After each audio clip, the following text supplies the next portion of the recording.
The crystalline halls of the Zephyrian palace echoed with the sound of approaching footsteps. Princess Lyralii walked with measured grace through corridors lined with luminescent coral formations that pulsed with gentle blue light. Her silver hair flowed behind her like liquid moonlight, and her forearms moved in the traditional ceremonial pattern that showed respect to her father, the monarch. She had been summoned to the throne room, and she knew why. Word had spread throughout the galaxy about her recent activities on the frontier worlds. Word about him. The massive doors to the throne room opened with a soft hiss, revealing the most powerful being in the known universe. Monarch Threenox sat upon the stellar throne, a seat carved from a single piece of neutron star material. His 6 eyes glowed with the wisdom of 10,000 years, and his massive frame commanded respect from every species in the Galactic Confederation.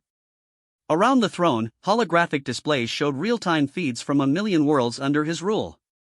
Daughter, his voice resonated through the chamber like distant thunder. Approach. Lyralii moved forward, her chitinous feet clicking against the polished stone floor. She stopped at the traditional distance and performed the formal bow, all 4 arms extended in submission. Father, I answer your summons. The monarch leaned forward, his primary eyes focusing on her while his secondary eyes continued to monitor the galactic feeds. Reports have reached me from the Outer Rim. Disturbing reports about your activities in the war zones. She remained silent, knowing he would continue. My commanders tell me you have been accompanied by someone during your diplomatic missions. Someone who has been interfering with established protocols. The word interfering carried significant weight in Zephyrian culture. It implied chaos, disorder, and challenge to authority. Princess Lyralii felt her heart beating faster, but she maintained her composure. Tell me, daughter, who is this being that dares to question the methods of my finest military strategists? Who is this creature that has somehow convinced the Kraxan Horde to lay down their weapons after 3 centuries of warfare? Who is this individual that made the Silicon Collective actually negotiate instead of simply absorbing territory? The monarch's voice grew more intense with each question. Around the throne room, the assembled courtiers and advisors watched with fascination. This was unprecedented. Never had anyone been called to answer for bringing peace to the troubled regions of space. The reports say this being stands on only 2 legs, has merely 2 arms, and possesses no natural weapons or armor. Yet somehow, this creature has accomplished what our greatest military minds could not achieve in decades of conflict. Lyralii raised her head slightly, meeting her father's gaze. The reports are accurate, father. Then, explain to me how such a primitive creature could succeed where my own forces have struggled. Explain to me how someone so physically insignificant could command such respect from our enemies. She thought of Marcus, remembering the first time she had encountered him on the battlefield moon of Zirion 7. He had been the only survivor of a human exploration ship that had accidentally wandered into a war zone. While her diplomatic convoy had been pinned down by Kraxan raiders, this lone human had somehow negotiated their release using nothing but words and an understanding of warfare that defied conventional logic. Father, you speak of primitive, but this being sees patterns that escape even our most advanced tactical computers. While our generals plan for victory through strength, he plans for victory through understanding. The monarch's expression grew more curious than angry. Understanding? He studies our enemies not to defeat them, but to comprehend why they fight. When we encountered the Silicon Collective, our strategy was to overwhelm their computational networks. His strategy was to teach them about biological creativity, to show them that growth comes through diversity rather than absorption. She paused, remembering Marcus sitting cross-legged on the floor of a silicon outpost, drawing mathematical equations in the dust while mechanical beings gathered around him like students around a teacher. When the Kraxan Horde declared their blood oath against our expansion into their territory, our response was to demonstrate superior firepower. His response was to ask their war chief about the ancient ceremonies that birthed their warrior culture.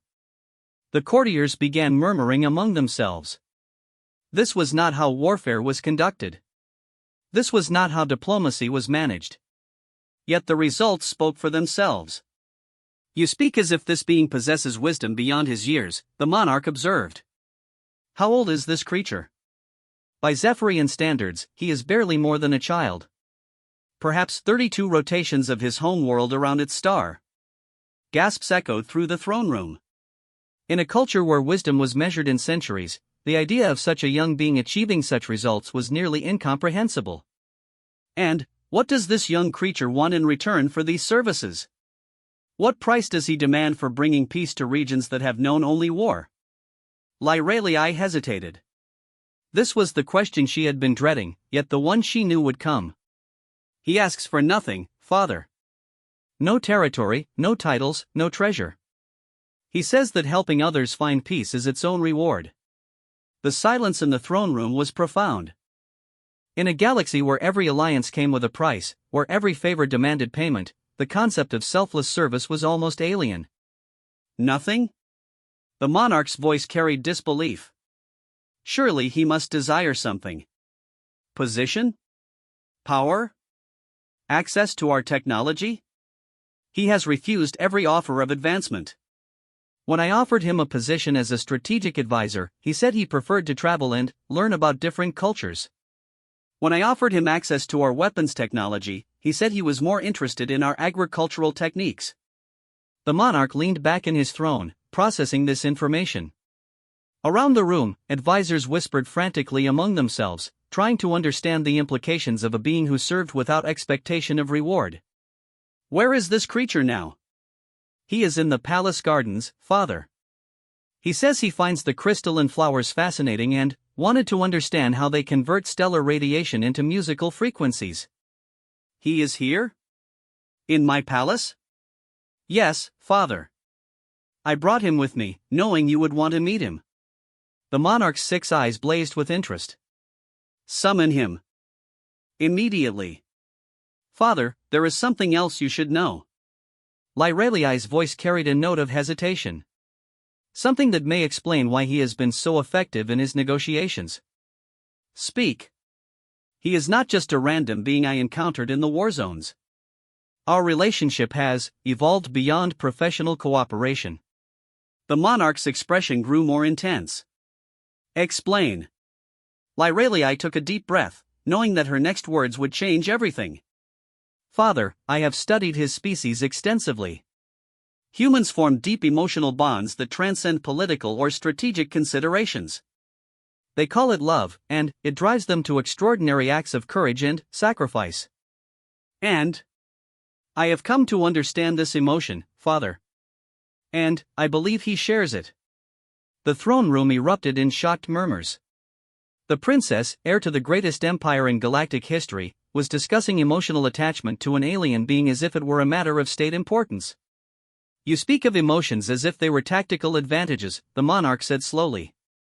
In his case, they are. His effectiveness in negotiations comes from his genuine care for the welfare of all parties involved. He does not seek to defeat enemies, he seeks to transform them into friends. This is not weakness, father. This is a form of strength that our species has never fully understood. The monarch considered this carefully. In his 10,000 years of rule, he had seen countless forms of power. Military might, technological superiority, economic dominance, psychological manipulation. But the idea of strength through emotional connection was something entirely new. Guards, he called. Bring this human to me. I would look upon the being who has accomplished the impossible. As the guards departed, Princess Lyralii felt her anxiety growing. She had not told her father everything. She had not told him about the human ceremonies she had witnessed, where individuals pledged their lives to one another in bonds that transcended death itself. She had not told him about the human concept of marriage, where two beings became united in purpose and destiny. And she certainly had not told him that she and Marcus had already participated in such a ceremony, conducted in secret on the neutral moon of Sanctuary, witnessed only by the stars and the ancient spirits of space itself.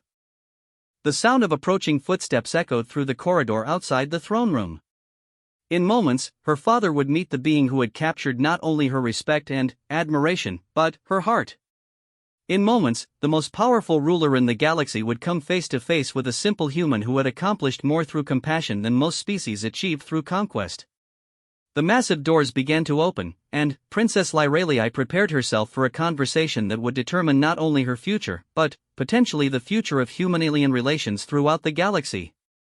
The figure that walked through those doors would challenge every assumption the Zephyrian Empire had about power, strength, and the nature of true leadership. And, somewhere in the depths of her being, Lyralii knew that nothing would ever be the same again. Marcus Chen stepped through the towering doors of the Zephyrian throne room with the same calm confidence he had shown when walking into Kraxan war camps and silicon processing centers. His simple brown leather jacket and worn jeans stood in stark contrast to the crystalline magnificence surrounding him.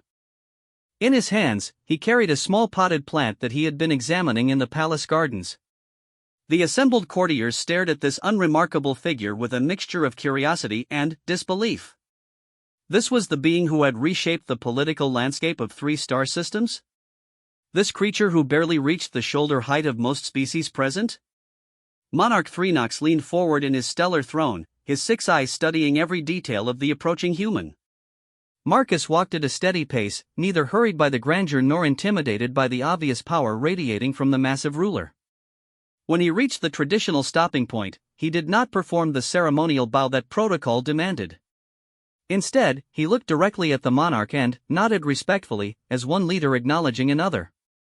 The breach of protocol sent shocked whispers through the assembled crowd, but the monarch raised a hand for silence.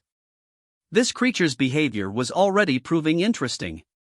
"So you are the one called Marcus Chen," the monarch said, his voice filling the chamber. "I am." "And you are Monarch Threenox, ruler of the Zephyrian Empire, protector of 947 member worlds, and, by all accounts, one of the most successful leaders in galactic history." Marcus's voice carried no flattery, only factual acknowledgement. The monarch's expression showed surprise at the human's direct manner of speaking. "You know of my accomplishments. I study leadership wherever I find it. Your empire has brought stability to regions that knew only chaos for millennia. That requires exceptional skill." Marcus set the small plant on the floor beside him. "Though I notice you've accomplished this primarily through strength and superior technology. You speak as if there are other methods." Marcus smiled, and several courtiers later remarked that the expression somehow filled the vast throne room with warmth. "Your Majesty, there are as many ways to lead as there are species in the galaxy. Strength and technology are powerful tools, but they are not the only tools." "And what tools do you employ, small human?" "Curiosity, mostly. When I encounter a problem, I try to understand why it exists rather than simply how to eliminate it." Marcus gestured toward the potted plant. "For example, your gardener told me this crystalline flower was diseased because it was producing the wrong musical frequencies. I discovered that it was actually trying to harmonize with the quantum resonance of your throne. The plant wasn't diseased, it was responding to the presence of power and trying to create something beautiful." The monarch glanced at the plant, then back at Marcus. "You see harmony where my experts see malfunction. I see possibility where others see problems. It's a human trait, I suppose. Tell me about these negotiations you have conducted. My advisors inform me that you achieved results that our most skilled diplomats could not accomplish." Marcus nodded thoughtfully. "The Kraxan situation was particularly interesting. Your diplomatic teams kept trying to convince them to abandon their warrior culture, to become more civilized by Zephyrian standards. But their warrior culture wasn't the problem. The problem was that they had no worthy opponents left, no challenges that could honor their traditions. So what did you propose?" "I suggested they become protectors instead of conquerors. The Outer Rim has dozens of peaceful species who face threats from space pirates, natural disasters, and resource depletion. The Kraxan could earn honor by defending those who cannot defend themselves, by fighting battles that matter." The monarch processed this information carefully. "You transformed warriors into guardians." "I helped them see that protection requires greater strength than destruction. Now they have purpose that aligns with their values, and the Outer Rim has protectors who understand the true meaning of courage." Around the throne room, advisors and courtiers exchanged glances. This was not how they understood warfare or diplomacy. This was something entirely different. "And the Silicon Collective?" the monarch asked. "They were absorbing other civilizations because they believed biological life was inefficient and chaotic. I spent 3 days teaching them about jazz music, improvisational cooking, and the mathematical beauty of human creativity. Once they understood that chaos could produce beauty, they became interested in preservation rather than absorption. You taught machines to appreciate art? I taught them to see that growth comes through diversity, not uniformity. Now they study biological civilizations to understand new forms of complexity rather than eliminate them. The monarch sat back in his throne, clearly impressed despite himself. Princess Lyralii tells me you refuse payment for these services. Marcus glanced at the princess with an expression that made several court observers uncomfortable with its obvious intimacy. Your Majesty, I've learned something traveling among the stars. The things that matter most cannot be bought or sold. Knowledge, friendship, love, the satisfaction of helping others find peace. These have value beyond any currency. Love, the monarch repeated the word as if testing its flavor.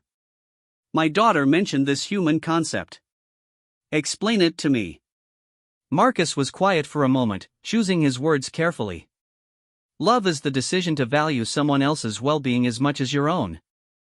It's not just an emotion, it's a commitment to grow together, to face challenges together, to become better people because of your connection to each other. And, you believe you share this with my daughter? I know I do. She is the most remarkable being I have ever encountered. Her intelligence, her compassion, her strength, her willingness to see beyond the limitations of traditional thinking.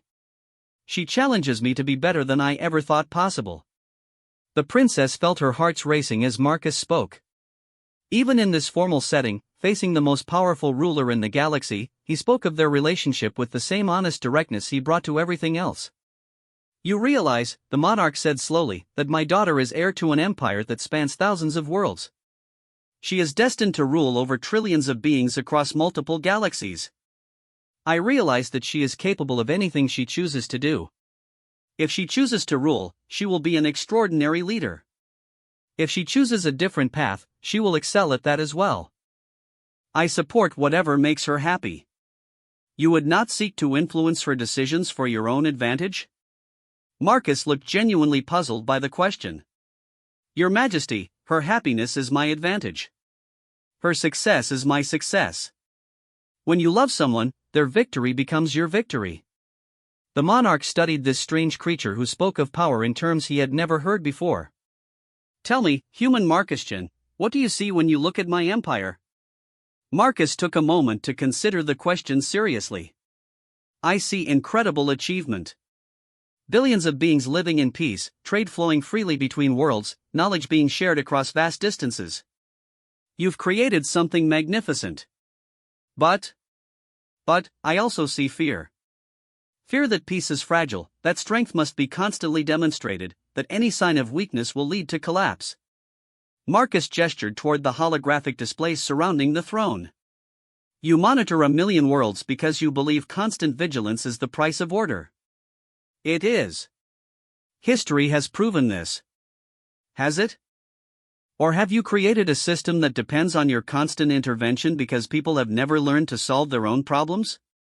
Marcus stepped closer to the throne, his voice gentle but firm. Your Majesty, you are an extraordinary leader. But, what happens to this empire when you are gone? What happens when the next monarch cannot match your wisdom or strength? The question hung in the air like a challenge. The monarch had ruled for 10,000 years, but he was not immortal. Eventually, leadership would pass to the next generation. You suggest I am failing to prepare for succession?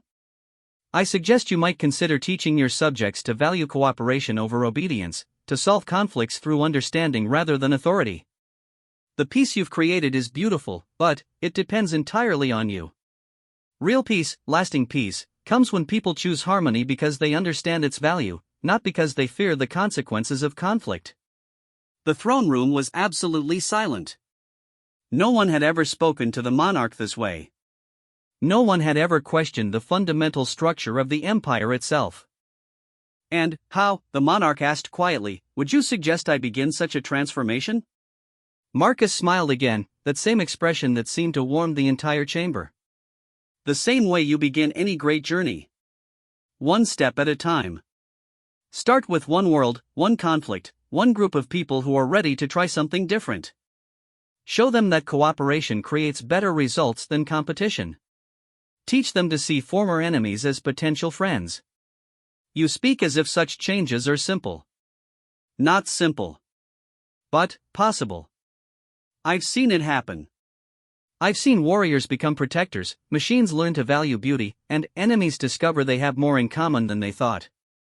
Marcus paused, then added quietly, I've seen a human fall in love with a princess, and a princess choose to love someone her people might consider inferior. The monarch's gaze moved to his daughter, who had remained silent throughout this extraordinary conversation. Lyralii, you have been unusually quiet. The princess stepped forward.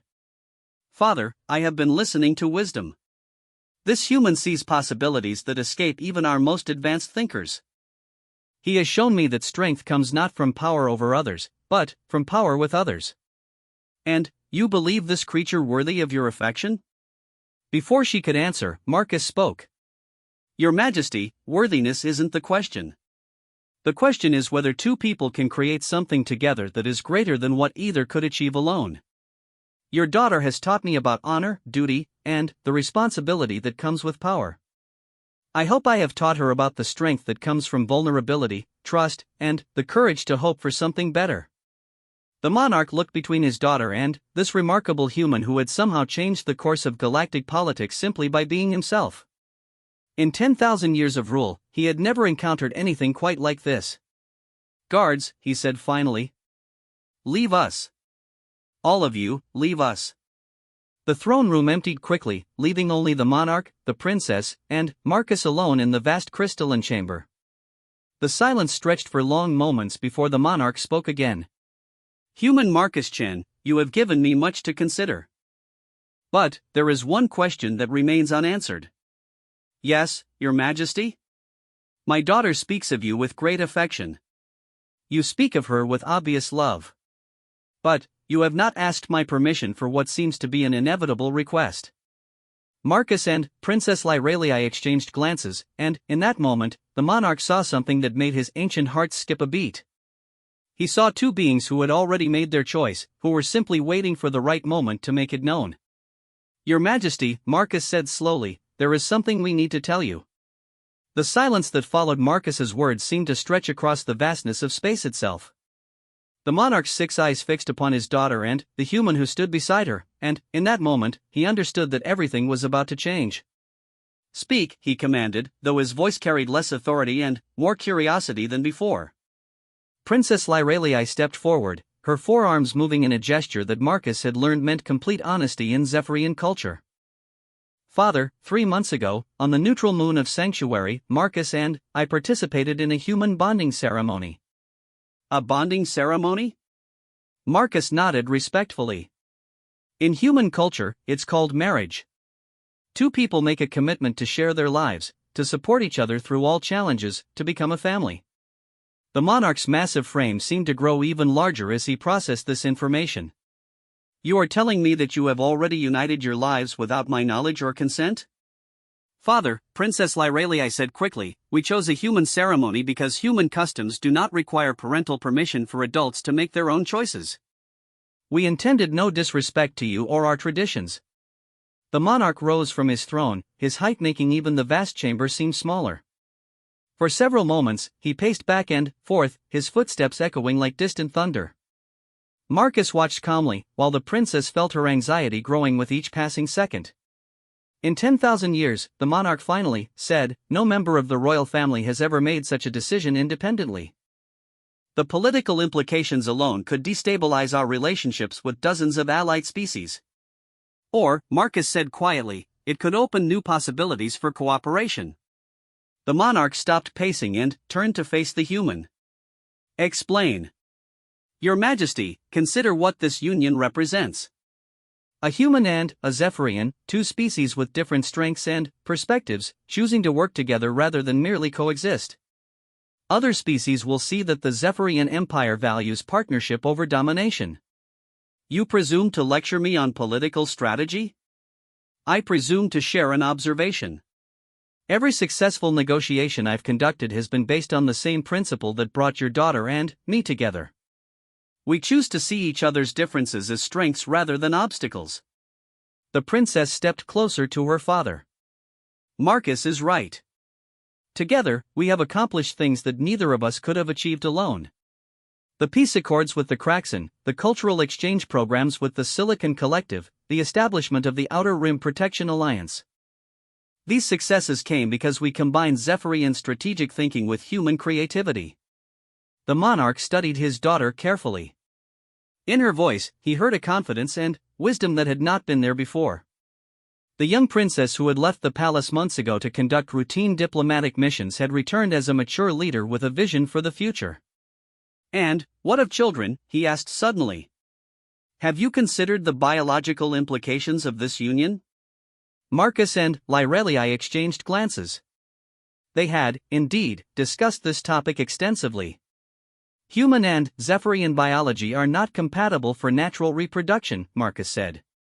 "But we have consulted with the finest geneticists in both cultures.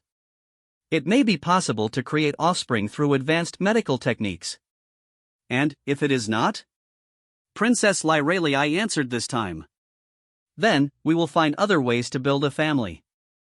There are orphan children throughout the galaxy who need homes, love, and guidance. We would consider ourselves fortunate to provide that." The monarch was quiet for a long moment, processing the profound implications of what his daughter had just said. She was willing to expand the concept of family beyond bloodlines, beyond species, beyond the traditional structures that had governed royal succession for millennia. "You realize," he said slowly, "that this decision affects more than just your personal happiness. The succession laws of the empire, the diplomatic relationships we have spent centuries building, the very foundation of how our society functions." "Yes, father. We understand the gravity of our choice." Marcus stepped forward. "Your Majesty, if I may speak frankly, those laws and relationships were created to serve your people, not to imprison them. If they no longer serve the goal of peace and prosperity, perhaps it's time to consider new approaches." The monarch's expression grew thoughtful. "You suggest that tradition should bend to accommodate progress?"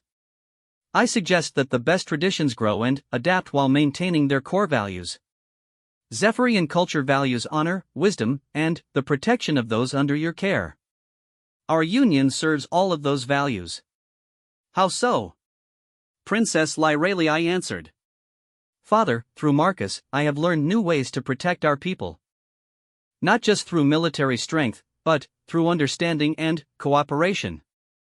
Through him, I have gained access to human knowledge, human perspectives, human methods of problem solving that have already proven valuable. And, through her," Marcus added, "I have learned about the responsibilities of leadership, the weight of making decisions that affect billions of lives, the importance of balancing individual desires with collective needs." The monarch returned to his throne, but did not sit. Instead, he stood beside it, one hand resting on the neutron star material from which it was carved. "In my 10,000 years of rule," he said slowly, "I have seen many changes. I have watched species evolve, watched civilizations rise and fall, watched the galaxy itself transform. But I have never seen change happen as quickly or as peacefully as what you two have accomplished together." He paused, his 6 eyes moving between his daughter and her human husband. "Perhaps it is time for this old monarch to learn new ways of thinking." The words hung in the air like a gift. Princess Lyrelii felt her heart racing with hope, while Marcus remained respectfully quiet, understanding that this moment belonged to father and daughter. "Tell me," the monarch continued, "what do you envision for the future? Not just for yourselves, but for the empire, for the galaxy?" Marcus and Lyrelii looked at each other, and, in that glance, they shared the vision they had discussed during long nights aboard their diplomatic vessel, traveling between the stars. "We envision a galaxy where different species work together because they want to, not because they have to," Princess Lyrelii said. "Where conflicts are resolved through understanding rather than force, where diversity is seen as a strength rather than a challenge. We envision an empire that grows through invitation rather than conquest," Marcus added. "Where worlds join not because they fear your power, but because they believe in your vision of peace and prosperity. And we envision a future where leaders are chosen for their wisdom and compassion rather than their bloodlines or species," the princess concluded. The monarch was quiet for a very long time, processing these revolutionary ideas. Finally, he smiled, an expression that transformed his ancient, powerful features into something almost gentle. "My daughter, you have chosen your partner well. And, Marcus-chan, you have proven yourself worthy of her love through your actions, not your words. He moved to stand directly in front of them, his massive presence somehow feeling protective rather than intimidating. I cannot undo what you have done, nor would I want to. You have shown me that love and wisdom can achieve what force and tradition alone cannot. You have my blessing, and, more than that, you have my support. Princess Lyralii felt tears of relief flowing down her face, while Marcus bowed deeply in gratitude. However, the monarch continued, there will be challenges. There are species that will see this union as a sign of weakness, others who will view it as a threat to the established order.